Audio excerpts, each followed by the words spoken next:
guys, here you can see that one more video has been came on the Array DSA part. So here you can see it. So in today's video, I am telling you about the Array DSA part. And in today's video, this is a topic of my video. Okay, but this is Array part we are covering in today's video. So please like this video, share your friends, subscribe to my channel, and don't forget to all the notification bell also. So you know about these type of videos on this channel. So now let's move toward on the big screen and let's do a coding with laughing.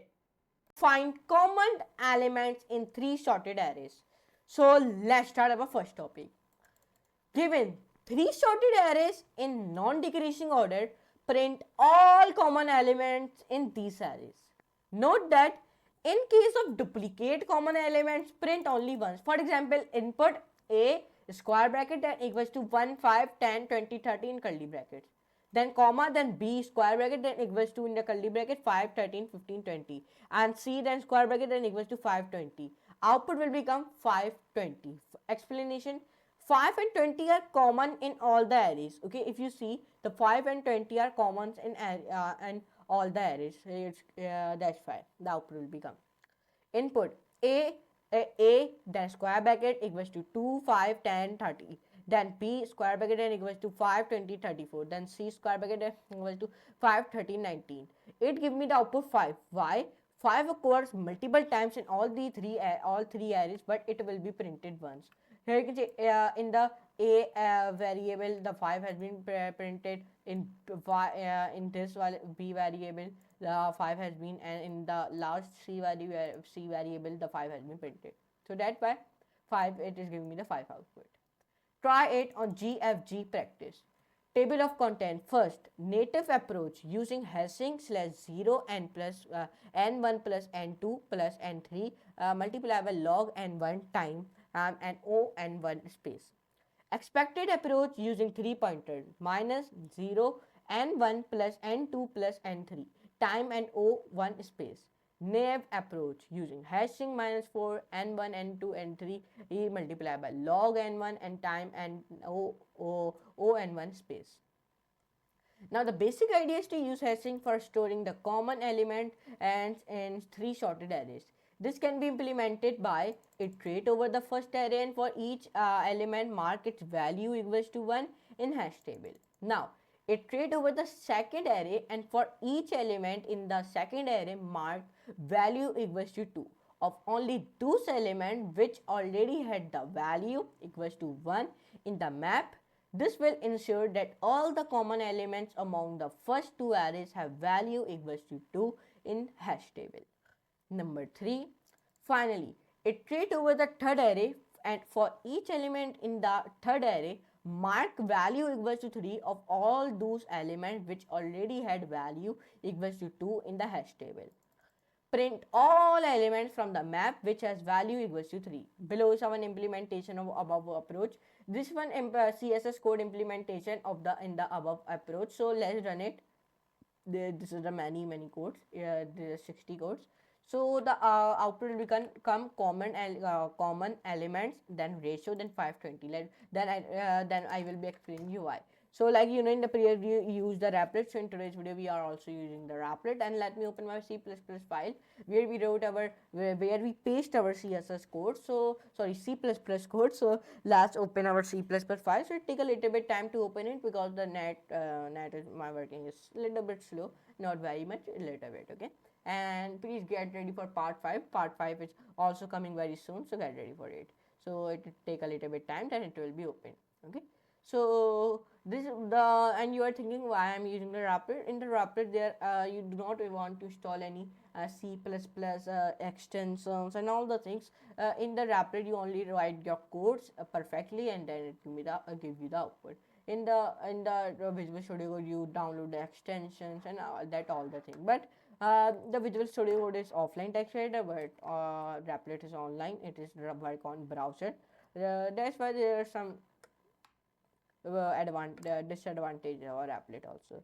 Okay, so now take a little bit time, then it will be open. And first of all you log in it in the wraplet, then you'll be use the wraplet. If you do not log in the wraplet, so you do not use the wraplet. Okay, so now it take a time, then it will be open. Then when it has been opened, then we will work on our C++ code. So let's take a little bit time and it will be open.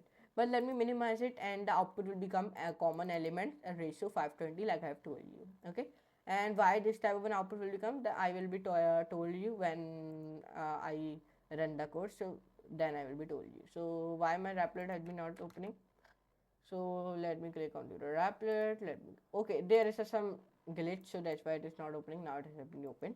So now I'm pasting the code. So there are coming the numbers, so I copy it and let me come on to the AI assistant and let me say remove numbers, and then I write the numbers 1 2 3 4 5 6 7 8 9 10 11 12 13 14 15 16 17 18 19 20 21 22 23 24 25 26 27 28 29 30 31 32 33 34 35 36 37 38 39 40 41 42 43 44 45 46 47 48 49 50 51 52 53 54 55 56 57 58 59 60.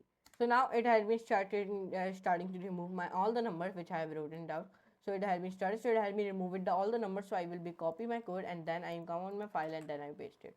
So now when I run my code from here, so the output will become, let me take a little bit time, then it will give you the output. So it will give me common element 5 and 20. Why? It will give me a common element 5 and 20. So like I have told you, it is giving me 5 and 20 common element because in the a variable, in the a, we write 1 5. In the first one there is 5. Okay, there is 5, and the second one there is 20. Okay, here you can see it. And the second one there is 5 and 20. In the third one there is 5 and 20. So that's why it is giving common element 5 and 20. Okay, so let's come on it here. Time complexity O n1 multiplied by log n1 plus n2 multiplied by log n1 plus n3 multiplied by log n1 minus 4n1 plus n2 plus n3 multiplied by log n1, where n1 and n2 and n3 are sizes of a, b and c respectively. Okay, here let me show you this. Okay, this one common there these are sizes of a, b, c and respectively. Okay, these are the sizes. Then let me come on it, sorry, let me come down where I'm going. Okay, so let's come on it here down. Let's come on it here. We create a non. So why we created n1 and n2 and n3 are sizes of a, b, c respectively. This is because internally we are adding all the elements of a in the map, resulting in n1 multiplied by log n1. Then for all elements in b and c, we need to find all elements in map, resulting in n2 multiplied by log n1 plus n3 multiplied by log n1. Actually space 0 and 1.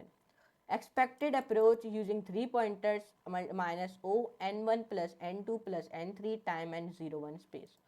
We can avoid merging or intersection of sorted arrays altogether with the help of 3 pointers. We know that the arrays are stored in a non-decreasing order, so at any point the smaller integer among the corresponding pointers will also be smaller integer in the merged sorted arrays.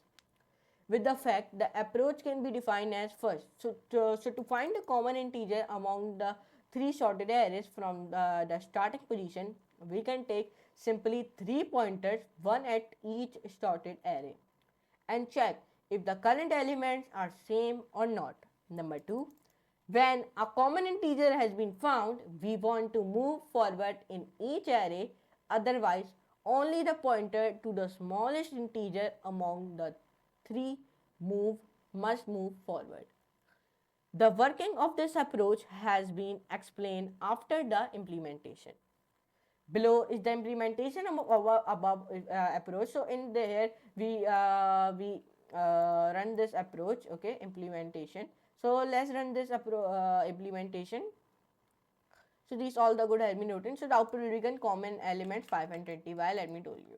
First of all, let me comment it here and let me see remove. And you are thinking why I'm writing one more. Why I'm writing number one more time, because I like to write a number. Okay, so I'm writing here remove numbers 1 2 3 4 6, 7, 8, 9, 10, 11, 12, 13, 14, 15, 16, 17, 18, 19, 20, 21, 22, 23, 24, 25, 26, 27, 28, 29, 30, 31, 32, 33, 34, 35, 36, 37, 38, 39, 40, 41, 42, 43, 44. So now I do not do the incorrect. Now I do not write the incorrect number. I write only the perfect number. If I write incorrect number, so you do not see my video. Okay? 44, 45, 46, 9, 50, 51, 52, 53, 54, 55, 56, 57, 58, 59, 60, 61, 62, 60. Oh no, sorry. 64, 65, 66, 67, 68. Okay, so I'm right the number till 68, but it has been till 73. So this is my mistake. No, but I had been remove all the numbers. So let's copy it. Let's come on it here and let me paste it. So it give me the output. Let me see. It give me the output. Common elements are, let's see, 5 and 20. Why? It give me the common elements are 5 and 20 because in my array there are 5 and 20 are very. In the first array there is 5 and 20. In the second array there is a 5 and 20. In the third array there is a 5 and 20. In the all the both in the triple 3 arrays there are all 5 and 20. So that's why it is giving common elements is 5 and 20. Working of three pointers approach. Now below is the working of above implementation. Complexity analysis. Time complexity q o n1 plus n2 plus n3 is the in the worst case the largest size array may have all small elements and the middle size array has all middle elements. Actually space o1. Okay, so this chapter has been also be ended by the name of find common elements in three sorted arrays. Okay, so but now let me give the out of this video in the big screen because I give the I have talking very much. So but anyway, so now let's give the out of this video in the bigger screen. So let's move toward on the big screen, and now let's give the outro of this video. And that's wrap on Arrays Part 4. Congratulations, you're officially level up your DSA game from single dimensional arrays to multi-dimensional madness. You are now an array ninja. Remember, arrays may look innocent, but they are secretly the Swiss Army knives of coding. If you enjoy the journey, or if I manage to make you smile even once, don't forget to hit that like button, subscribe, and leave a comment below with your favorite moment from this video or your favorite array pin, because who doesn't love those? Until next time, keep coding, stay curious, and remember, every great algorithm starts with one small array. See you in the next adventure, Code Warrior. So now let me meet you in the next video. So for today, goodbye.